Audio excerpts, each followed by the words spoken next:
Ardiɗo lesdi Nigeria Bola Ahmed Tinubu wi golloɓe ha lesdi Nigeria handani jobdi kandundi henangoɓe be gaddanori huwoɓe man jaynitare nder de'ende. Amma kadi o ɓesdi wi'ugo yake dente huwoɓe ɗon tefa ɓesdari dow cede albashi huwoɓe ɓe numta tefugo jobdi ndi gomnati wawata yoɓugo.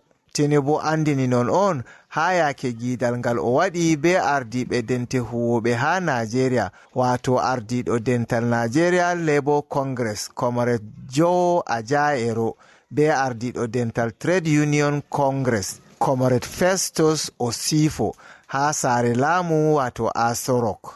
Tinubu wi miɗon lorni hakkilo dow weltinango huwoɓe ngam kuuɗe kuwowo seyiɗo laatoto laɓɗe, kuuɗe laɓɗe bo gaddan jahol yeeso.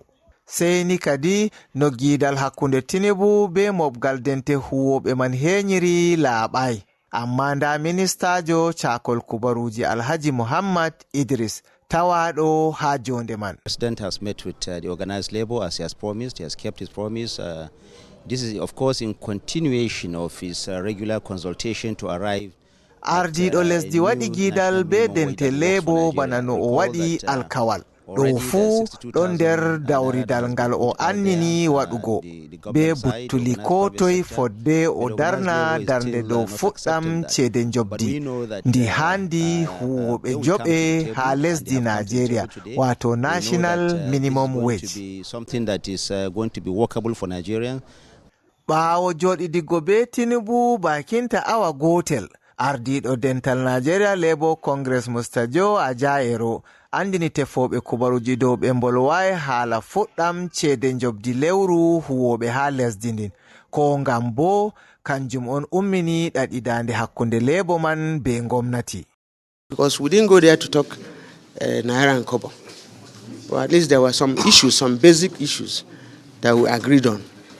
Nde ɗum ƴamimo ko ha jonde man lebo lesti dow cede jobdi naira 275 ko lebo man tefata ha gomnati, sey o wi asawere warore ɓe lortan ɓe joɗida be Tinubu dow majum, amma hande hala kan wolwaka ha jonde maɓɓe. In the meeting we tried to put issues on the table, issues that are bordering and biting Nigerians today. Kankuma yake o wolwanno ardiɗo dental TUC Mr. Festus Osifo wi ɓe ngari ɓe giidi be Tinubu ngam andingomo ɓillaji be saɗirmaji ummatore lesdi Nigeria gidata. Because he's the president of the country and the bulk stops at his table. Amma kadi ministajo hakkilanki kuuɗe wato lebo Madam Nkiruka Onyeji-Ocha mo ardi dente huwoɓe man yaago ha Tinubu wi ko ɓe bolwi ha gidal man laati hunde nafoore lesdi on. And I believe that it's all for good. Iga sare laamu lesdi Nigeria, Umar Aliyu, Kode Radio International be TV.